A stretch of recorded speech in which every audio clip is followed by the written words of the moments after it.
Assalamualaikum warahmatullahi wabarakatuh. Saya di sini akan menjelaskan materi tentang FGFS atau First Come First Served dan PS Priority Scheduling serta cara menjalankannya. FGFS First Come First Served. Algoritma ini merupakan algoritma penjadwalan yang paling sederhana yang digunakan CPU.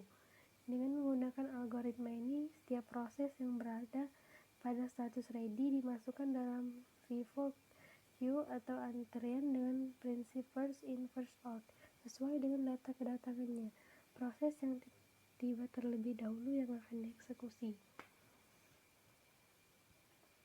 Ini ada contoh soal. Jika diketahui terdapat 5 macam antrean proses, yaitu P1, P2, P3, P4, dan P5 dengan waktu tiba 02165 dengan lama eksekusi 34278. Rumusnya ini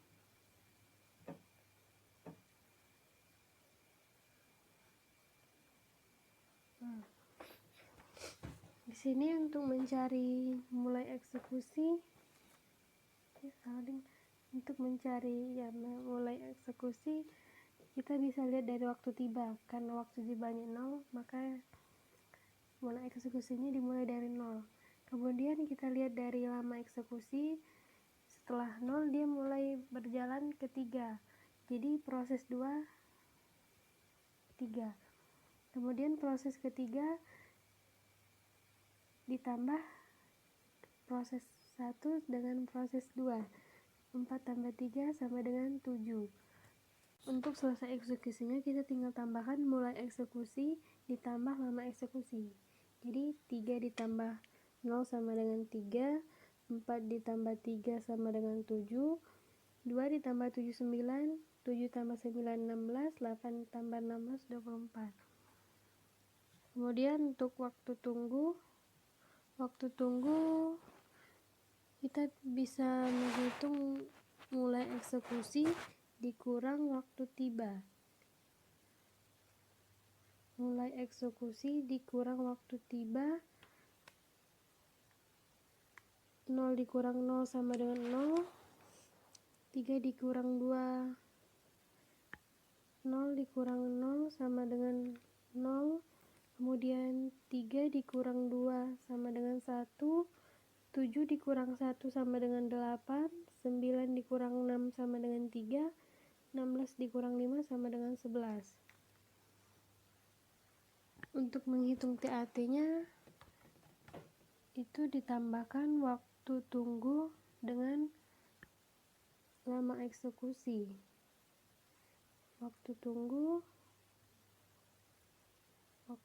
dengan lama eksekusi. 3 ditambah 0 sama dengan 3, 4 ditambah 1 sama dengan 5, 2 ditambah 8 sama dengan 10, 7 tambah 3 10, 8 tambah 11 sama dengan 19. Untuk TAT-nya kita jumlahkan seluruh dari TAT, kemudian kita bagi dengan jumlah dari nama proses. Di sini ada 5, jadi 47 dibagi 5 sama dengan 9,4. Itu rata TAT-nya. Priority Scheduling. Priority Scheduling merupakan algoritma penjadwalan yang mendahulukan proses yang memiliki prioritas tertinggi. Setiap proses memiliki prioritasnya masing-masing. Prioritas suatu proses dapat ditentukan melalui beberapa karakteristik, antara lain time limit, memory requirement, access file, perbandingan antara I/O burst dengan CPU burst, tingkat kepentingan proses.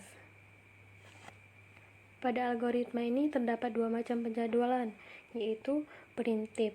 Jika ada suatu proses yang baru datang memiliki prioritas yang lebih tinggi daripada proses yang sedang dijalankan, maka proses yang sedang berjalan tersebut dihentikan. lalu CPU dialihkan untuk proses yang baru datang tersebut.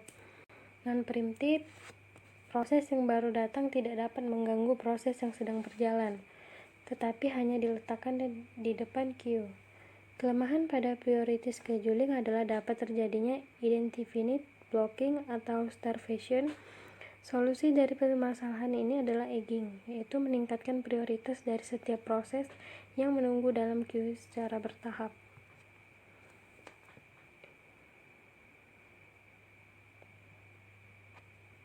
Untuk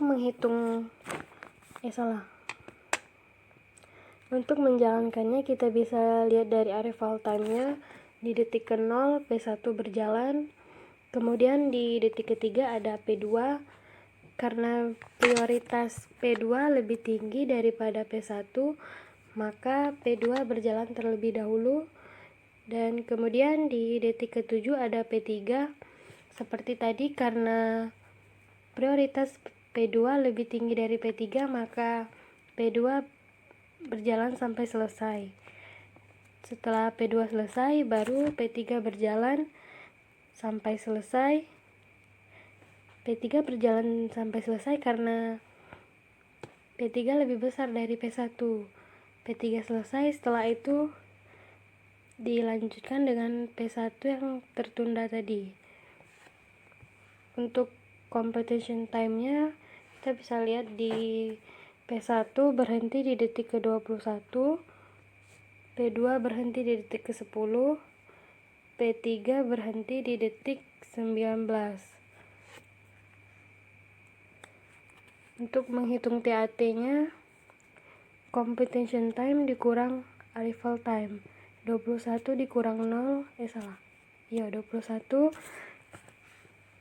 Terus waiting time. Untuk menghitungnya kita mengurangi turnaround time atau TAT dikurangi burst time. 21 dikurang 5, 16. Untuk menghitung rata-rata turnaround time, jumlahkan seluruh turnaround time, kemudian dibagi dengan jumlah proses. Di sini jumlah proses ada 3 dan hasilnya 13,3. Untuk waiting time juga sama, jumlahkan seluruhnya, kemudian dibagi 3, hasilnya 6,33. Ini non-preemptive. Untuk menjalankannya sama seperti tadi, kita bisa lihat dari arrival time-nya. Di sini P1 dan P2 arrival time-nya 0, dan karena prioritas P2 lebih tinggi daripada P1, kita jalankan terlebih dahulu P2. Kemudian dilanjutkan dengan P1 di detik ke-6, dan di detik ke-7 ada P3. Kita tidak perlu berhenti atau menunggu karena di sini kita menggunakan penjadwalan non-preemptive. Jadi P1 diselesaikan, kemudian disusul dengan P3. Untuk completion time-nya kita lihat di sini, P1 berhenti di detik 11, P2 berhenti di detik 6, dan P3 berhenti di detik 20. Untuk menghitung turnaround time-nya sama seperti tadi, completion time dikurang arrival time, 11 dikurang 0, 11. Kemudian waiting time, turnaround time dikurangi burst time, 11 dikurang 5, 6. Menghitung rata-ratanya juga, jumlahkan seluruhnya, kemudian dibagi 3 dengan jumlah proses 3 sama dengan 10. Waiting time jumlahkan seluruhnya, kemudian dibagi 3 dan hasilnya 3,3. Sekian penjelasan dari saya, semoga bermanfaat. Wassalamualaikum warahmatullahi wabarakatuh.